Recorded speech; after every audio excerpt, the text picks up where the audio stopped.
জাতীয় নির্বাচনের পাশাপাশি যে গণভোট অনুষ্ঠিত হয়েছিল তার ফলাফল এখন আমাদের হাতে। গণভোটে হ্যাঁ ভোট বিপুল ব্যবধানে জয়লাভ করেছে। এর মানে কি? এর মানে হলো দেশের শাসন ব্যবস্থায় এখন ব্যাপক এবং অভাবনীয় পরিবর্তন আসছে। যে ফ্যাসিবাদী ব্যবস্থা ছিল তাকে কবর দেওয়ার জন্য জনগণ ব্যালটের মাধ্যমে রায় দিয়েছে। সবচেয়ে বড় পরিবর্তন হলো আমাদের জাতীয় সংসদ এখন থেকে আর এক কক্ষ বিশিষ্ট থাকছে না, এটি হতে যাচ্ছে দ্বিকক্ষ বিশিষ্ট। যুক্তরাজ্য বা যুক্তরাষ্ট্রের মতো বাংলাদেশেও এই উচ্চকক্ষ গঠিত হবে দলগুলোর প্রাপ্ত ভোটের অনুপাতে। উচ্চকক্ষ গঠিত হবে ১০০ জন সদস্য নিয়ে। যেহেতু জামায়াত জোট প্রায় ৪০% ভোট পেয়েছে, সেহেতু এই ১০০ জনের মধ্যে অন্তত ৪০ জনই হবেন জামায়াত এবং ১১ দলীয় জোটের প্রতিনিধি। অর্থাৎ উচ্চকক্ষ বিরোধী দলের এক বিশাল আধিপত্য তৈরি হতে যাচ্ছে, যা সরকারের যে কোনো স্বৈরাচারী বিল আটকে দিতে পারবে। নতুন শাসন ব্যবস্থায় বিরোধী দলকে আর পুতুল বানিয়ে রাখা যাবে না। নতুন নিয়ম অনুযায়ী বিরোধী দল থেকে ডেপুটি স্পিকার এবং গুরুত্বপূর্ণ সংসদীয় কমিটির সভাপতি নিয়োগ দেওয়া বাধ্যতামূলক করা হয়েছে। অর্থাৎ সরকার চাইলে এখন পুরো সংসদ নিজেদের পকেটে পুরতে পারবে না, বিরোধী দল সরাসরি সংসদ পরিচালনায় অংশ নেবে। সংসদীয় স্থায়ী কমিটিগুলো হলো সরকারের মন্ত্রীদের জবাবদিহি করার মূল জায়গা। বিরোধী দলের এমপিরা যখন এই কমিটির সভাপতি হবেন, তখন কোনো মন্ত্রী আর দুর্নীতির ফাইল সহজে পাশ করতে পারবেন না। বিরোধী দল থেকে ডেপুটি স্পিকার হওয়া এখন নিশ্চিত, কিন্তু কে হবেন সেই ব্যক্তি? এই দৌড়ে এমন কিছু নাম সামনে এসেছে যা শুনলে শাহবাগের রাতের ঘুম হারাম হয়ে যাবে। আলোচনায় আছেন জামায়াত ইসলামীর সাবেক আমির শহীদ মতিউর রহমান নিজামীর ছেলে ব্যারিস্টার নাজিবুর রহমান মোমেন এবং শহীদ মীর কাসেম আলীর ছেলে আয়নাঘর থেকে ফেরত আসা ব্যারিস্টার আহমদ বিন কাসেম আরমান। এই দুই নেতাই উচ্চশিক্ষিত ব্যারিস্টার এবং আইন বিষয়ে অত্যন্ত দক্ষ। সংসদ পরিচালনা করার জন্য যে প্রজ্ঞা প্রয়োজন তার সবটুকুই তাদের মধ্যে আছে। যাদের ফাঁসি দেওয়া হয়েছিল সংসদকে ব্যবহার করে, আজ তাদের সন্তানরাই স্পিকারের চেয়ারে বসে সংসদ চালাবেন। রাজনীতির এমন মধুর প্রতিশোধ ইতিহাসে খুব কমই দেখা যায়। লেটেস্ট খবর অনুযায়ী ডেপুটি স্পিকার পদে ব্যারিস্টার আরমানের চেয়ে ব্যারিস্টার নাজিবুর রহমানের সম্ভাবনা সবচেয়ে বেশি। পাবনা ১ আসন থেকে তিনি বিপুল ভোটে জিতেছেন। দল এবং জোটের ভেতরে তার গ্রহণযোগ্যতা অনেক বেশি।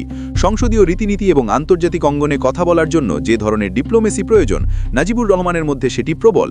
অন্যদিকে বিরোধী দলের চিফ হুইপ হিসেবে এনসিপির দক্ষিণাঞ্চলের মুখ্য সমন্বয়ক এবং জুলাই গণ অভ্যুত্থানের অন্যতম মাস্টারমাইন্ড হাসান আবদুল্লার নাম শোনা যাচ্ছে। তার মতো এনার্জেটিক তরুণ যখন এই পদে বসবেন, তখন বিএনপি সরকারের মন্ত্রীরা সংসদে সহজে পার পেয়ে যাওয়ার সুযোগ পাবেন না। তবে জামায়াতের নির্বাচন পরিচালনা কমিটির সভাপতি মাওলানা এটিএম মাসুম অত্যন্ত সতর্কভাবে বলেছেন, সংসদের সব পদ নিয়ে দলে এখনও চূড়ান্ত কোনো সিদ্ধান্ত হয়নি, কারণ ১১ দলীয় জোট টিকিয়ে রাখার স্বার্থে শরিকদের জন্য কিছু গুরুত্বপূর্ণ পদ ছেড়ে দেওয়া হতে পারে। নির্বাচিত সংসদকে এবার দুটি ঐতিহাসিক দায়িত্ব পালন করতে হবে। শপথ গ্রহণের পর প্রথম ১৮০ দিন অর্থাৎ ৬ মাস সংসদ সদস্যরা নিয়মিত আইন প্রণেতা হিসেবে কাজ করবেন না। তারা কাজ করবেন সংবিধান সংস্কার পরিষদ বা কনস্টিটিউশন রিফর্ম কাউন্সিল হিসেবে। এই সময়ে তারা দেশের সংবিধানকে পুরোপুরি সংস্কার করবেন। ফ্যাসিবাদী আমলে তৈরি সব নিবর্তনমূলক আইন বাতিল করা হবে। এই ১৮০ দিনের সংস্কারের সবচেয়ে বড় দাবিটি বাস্তবায়িত হবে। নির্বাচনকালীন তত্ত্বাবধায়ক সরকার ব্যবস্থা সংবিধানে চিরতরে ফিরিয়ে আনা হবে। শুধু তাই নয়, নির্বাচন কমিশন, ইসি এবং দুর্নীতি দমন কমিশন সহ একাধিক সাংবিধানিক প্রতিষ্ঠানকে সরকারের নিয়ন্ত্রণ মুক্ত করে স্বাধীন করা হবে। সবচেয়ে বৈপ্লবিক পরিবর্তন আসতে যাচ্ছে সংবিধানের ৭০ অনুচ্ছেদে। ৭০ অনুচ্ছেদের কারণে এমপিরা দলের শীর্ষ নেতার দাসে পরিণত হয়েছিলেন। নতুন সংস্কার অনুযায়ী এখন থেকে অর্থ বিল, বাজেট এবং সরকারের বিরুদ্ধে অনাস্থা প্রস্তাব ছাড়া অন্য সব সাধারণ বিলে সংসদ সদস্যরা দলের নির্দেশের বাইরে গিয়ে নিজ বিবেকের তাড়নায় বা নিজ এলাকার স্বার্থে ভোট দিতে পারবেন।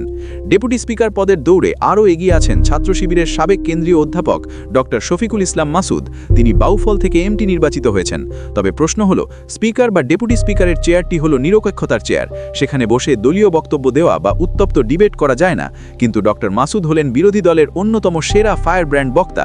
জামায়াত কি তাদের সেরা বক্তাকে স্পিকারের চেয়ারে বসিয়ে চুপ করিয়ে রাখবে, নাকি ফ্লোরে উন্মুক্ত করে দেবে? এটাই এখন বড় চিন্তার বিষয়। এছাড়াও আরও একটি নাম উঠে আসছে, কর্নেল অবসর আব্দুল বাতেন। সাবেক সামরিক অধিকর্তা হিসেবে হাউস কন্ট্রোল করার জন্য তার যে কমান্ডিং ভয়েস এবং প্রশাসনিক দক্ষতা আছে, তা বিরোধী দলের জন্য বড় সাইকোলজিক্যাল অ্যাডভান্টেজ তৈরি করবে।